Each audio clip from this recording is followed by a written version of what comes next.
Bonjour, dans cette vidéo, on va voir le projet d'investissement de Christophe qui m'a envoyé tous ces éléments sur le formulaire de contact de mon site investissement locatif intelligent.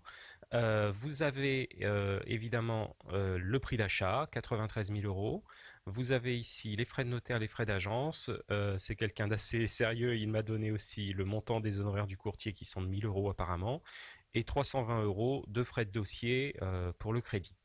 On a un apport de 5 000 euros. Pour quelqu'un qui a 24 ans, c'est déjà pas mal. Ça présente un dossier qui a l'air sérieux, en tout cas pour le banquier. On a affaire à un client qui a déjà 5 000 euros d'épargne à 24 ans. Et en fait, il a plus puisqu'il prévoit une poche de sécurité au cas où il y aurait des travaux, des impayés, etc. et des mauvaises surprises. Comme il me disait dans son petit message. J'ai prévu un financement de 20 ans. Il savait pas trop sur la durée. Donc, j'ai prévu dans un premier temps ce financement-là. 2,30, donc c'est un dossier qui est correct, qui est pas exceptionnellement bon, c'est pas quelqu'un qui gagne 5 000 euros par mois, c'est pas quelqu'un qui est marié, qui est déjà propriétaire de sa résidence principale, etc. Donc on va aujourd'hui sur 20 ans, on peut choper du 1,95 de 0,5, on va être à 2,30 à peu près. L'assurance crédit 0,20. Le loyer 920 euros, il s'agit de 3 studios. J'ai prévu une vacance locative de 0,7 mois tous les ans, ce qui fait qu'en 3 ans, on a 2 mois de côté de loyer, ce qui me semble à peu près raisonnable comme prudence. Taxe foncière 1247 euros par an. Assurance propriétaire non occupant 150 et évolution des loyers 0,5 par an pardon. On est aujourd'hui sur des évolutions de loyers assez basses avec une inflation quasiment zéro.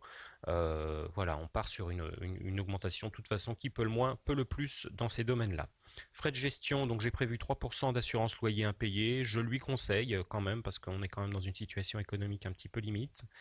Et les banquiers aiment bien quand on prévoit dans le financement, dans le budget, le fait qu'on ait pris l'assurance loyer impayé. Après, il la prend pas, mais au moins il explique au banquier qu'il va la prendre. Donc j'ai mis une date de début de projet, 15 mai, on est début mars, ça fait 2 mois et demi, c'est même court. On va plutôt prévoir le 15 juin. Ça a un impact sur les résultats après pour l'année 2015. Donc on confirme la saisie, maintenant on a la reprise de tous les éléments ici. Ok, et on va voir le résultat. Donc c'est quelqu'un qui gagne donc 1200 euros, je l'ai dit. Il est dans la tranche à 14% en tant que célibataire avec ce salaire-là.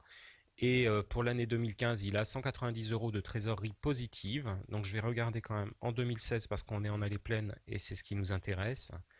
Voilà, on a un revenu foncier imposable de 5 800 euros. Et en impôt, pardon, trésorerie annuelle hors impôt et CSG, donc la différence entre le crédit, la traite, les assurances, la taxe foncière, etc. Hors impôt et CSG, il a 2000 euros de trésor par an. Et une fois qu'on a payé l'impôt et la CSG sur les 5 800 euros, il lui reste 274 euros. Donc c'est un produit qui peut se financer sur 20 ans. On va revoir la trésorerie dans le détail. Loyer 920 euros, crédit 540, taxe foncière, assurance propriétaire non occupant, on a une trésor positive de 168 euros mensuels et donc de 2000 euros par an. On voit l'impact fiscal, on a un revenu foncier de 5 800 euros, on calcule la CSG là-dessus, CSG CRDS, l'impôt à 14 et l'impôt à 30. Donc on a un impôt, une trésorerie pardon, qui est positive de 22 euros à l'année, donc 22 euros mensuels. Ça fait un peu moins de 300 euros annuels. Et si on est dans la tranche à 30%, on a un effort d'épargne de 55 euros. Vous voyez ici, c'est très important, je décale un peu la fenêtre. Ça permet de bien comprendre qu'un même projet locatif, qu'on soit dans la tranche éventuellement à 0, à 5,5, 14 ou 30% ou même 45%, puisque maintenant c'est quand même à peu près ce niveau-là, le projet il n'a pas du tout la même approche. Donc c'est pour ça que moi, tous les gens qui me contactent et qui me disent pouvez m'analyser mon projet, oui, mais combien vous gagnez, quelle est votre situation familiale, quel est le foyer fiscal, combien vous gagnez, et moi avec ça je vais calculer la tranche marginale d'imposition, je vais calculer combien de loyers on va pouvoir rajouter à ce revenu, et est-ce que ce loyer qu'on va rajouter sera intégralement taxé à 14, est-ce qu'il y en aura une partie à 14, une partie à 30, est-ce que tout sera à 30, etc. Tout ça, ça va entraîner qu'on a un financement immobilier qui tient plus ou moins la route et ça va permettre évidemment de réfléchir au montage financier puisque le montage financier, généralement, on va essayer, si on fait bien son travail, de correspondre à la situation de la personne qui doit financer.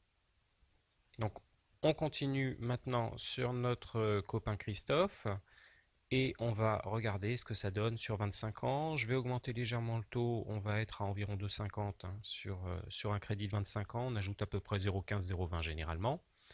Je confirme et on regarde l'étude et ça nous donne une trésor positive de 1200 euros annuels en année pleine, donc 100 euros par mois de trésorerie dégagée sur son investissement. Ça veut dire que tous les mois, il a un crédit qui se paye, que son loyer paye son crédit, que les impôts et la CSG qu'il va devoir payer sont également financés par la perception de son loyer, puisqu'il a un crédit qui est faible, puisqu'on a financé sur 25 ans au lieu de 20. Donc là, aujourd'hui, Christophe, il va pouvoir faire le choix, parce que c'est quand même rare les dossiers où on peut faire le choix, il va pouvoir choisir de financer sur 20 ans et d'avoir une trésorerie quasiment de zéro, hein, parce que 25 euros par mois, on peut dire que c'est zéro, hein, il y aura toujours un petit chauffe-eau à changer, une cuvette de toilette à réparer, mais il a aussi la possibilité de se dire, moi, je vais financer sur 25 ans, je vais me dégager 100 euros tous les mois d'épargne, et ces 100 euros d'épargne, bah dans 5 ans, ça me fait 6 000 euros d'apport. Dans 10 ans, ça m'en fait 12 000, plus les intérêts qui auront été servis, on va dire peut-être 1 000 ou 1 500 euros.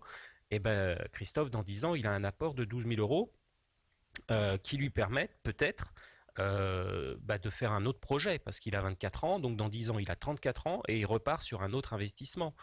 Il a la possibilité de se dire, moi dans 20 ans j'arrête tout, j'aurai après mes 920 euros tous les mois qui tombent, plus les indexations, et de partir à ce moment-là seulement, dans 20 ans, sur un nouveau projet, mais il a aussi la possibilité de se dire, moi je mets en place aujourd'hui un financement qui me permet de générer un apport pour un deuxième investissement dans 5 ans ou dans 10 ans. Donc on revient sur le financement de 20 ans parce qu'il y a quand même des choses à vous montrer. Si on avait quelqu'un qui était imposé dans la tranche à 30%, cette personne, en le finançant sur 20 ans, il aurait un trou d'environ 700 euros en début de financement, 1000 euros en fin de financement. Donc est-ce que cette personne serait prête tous les ans à épargner, en tout cas de sa poche, 1000 euros pour investir dans son projet? Ça, c'est une question à laquelle lui peut répondre. Moi, je ne vais pas répondre, j'ai mon avis là-dessus. Mais après, c'est des choix personnels. Et si on revient sur cette même personne qui gagnerait, qui financerait sur 25 ans, eh bien, on a une trésorerie positive. On a quand même 1300, 1400 euros d'écart à l'année. Et donc, on va pouvoir utiliser cet écart éventuellement soit pour décider d'amortir plus vite, soit pour faire de l'épargne et éventuellement partir sur un nouveau projet beaucoup plus rapidement. Si ces vidéos vous ont plu, vous avez ici un financement de 570 000 euros. La personne est en train de finaliser l'acquisition. Ici, un achat de 205 000 euros qui a été étudié. La personne qui l'achète prévoyait un financement de 20 ans compte tenu de l'étude que je lui ai faite. Il part sur 25 ans. Ici, vous avez un refinancement qu'il a fallu faire parce que le montage financier était très mauvais. On avait un trou de caisse de 17 000 euros à la fin de l'année. Et ici, vous avez quelque chose qui est très intéressant, surtout quand on est novice, c'est bien comprendre le financement immobilier, savoir de quoi est composée une mensualité, savoir pourquoi il est intéressant de financer sur 20 ou sur 25 ans et qu'est-ce que ça entraîne comme conséquence et comme coût. Et donc, toutes ces informations, vous les retrouvez évidemment sur la chaîne et vous les retrouvez également sur mon blog. Si vous avez un projet d'investissement immobilier, n'hésitez pas, contactez-moi. Vous avez un formulaire de contact sur mon blog Investissement locatif intelligent. Je pourrais comme ça vous aider à mener à bien votre projet dans de bonnes conditions financières. À bientôt.